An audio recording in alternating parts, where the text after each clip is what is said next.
ছেলে দেশের জন্য রক্ত দিছে, সে রক্তের বিনিময়ে সি ক্যাটাগরি পেয়েছে, ভবিষ্যতে সি ক্যাটাগরি করে মূল্যায়ন থাকবে না, তাহলে আমি কি চাবো যে আমার ছেলেকে নিয়ে মারা ফেলুক? ভবিষ্যতে যদি এই সমন্বয়করা ডাক দেয় তারা কি আসবে?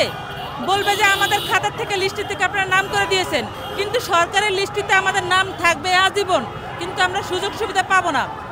আজকে যে সমন্বয়করা যারা আজকে সি ক্যাটাগরিতে ওদের ফালাইছে, ওরা কি আগামীতে কিন্তু কোনোদিনই রাজপথে নামবে না সি ক্যাটাগরির লোক, কারণ ওদের বাতিল করা হচ্ছে। আমি চাই যে এ বি থাকবে ক্যাটাগরি, ওরা আজীবন সরকারি যত রাজকীয় যত আছে সব কিছু পাবে, সুযোগ সুবিধা। আমি এইটাই চাই, যতক্ষণ না হবে আমরা যাব না এই কর্মসূচিরা। আমাদের মূলত আন্দোলনের আজকে মূল কারণ শহীদ এবং আহতদের ভিতরে একটা বৈষম্য, তাদেরকে একটা ক্যাটাগরি নামক একটা বন্ধনে আবদ্ধ করে দিয়ে তাদেরকে বঞ্চিত করে দেওয়া। এইখানে একজন ছেলে একটা হাত হারাইছে, একটা পা হারাইছে, দুইটা পা হারাইছে, দুইটা চোখ হারাইছে, তাদেরকে দুই রকমভাবে বৈষম্য করে দিয়ে আমাদেরকে বাতিল করে দিলে আমরা এখনও ঠিকভাবে কাজকর্ম করে খেতে পারতেছি না, আমাদের এখনও জীবনের নিশ্চয়তা নেই।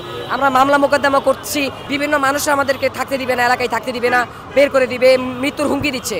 এটা কি আমাদের জন্য এক প্রকার রিস্ক না?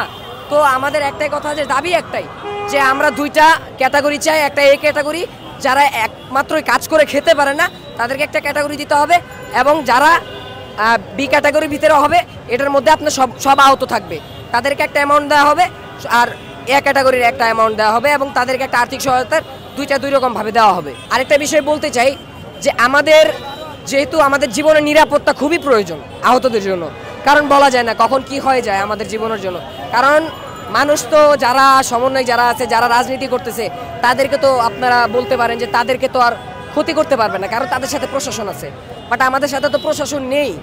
যেই কারণে আমাদের জন্য একটা হটলাইন নাম্বার চালু করতে হবে, একটা আইন পাস করে দিতে হবে, যে না আমাদের জন্য 24 ঘন্টা এক সপ্তাহের মধ্যে প্রত্যেকটা দিন হটলাইন নাম্বারটা চালু থাকবে। আমরা যে কোনো প্রয়োজনে, হয় চিকিৎসা বা যে কোনো বিপদ আপদ, যে কোনো সমস্যার জন্য আমরা যেন ফোন দিলে তৎক্ষণাৎ যেন তারা আমাদের জন্য যেন অ্যাকশনে যায় বা একটা হেল্প করে।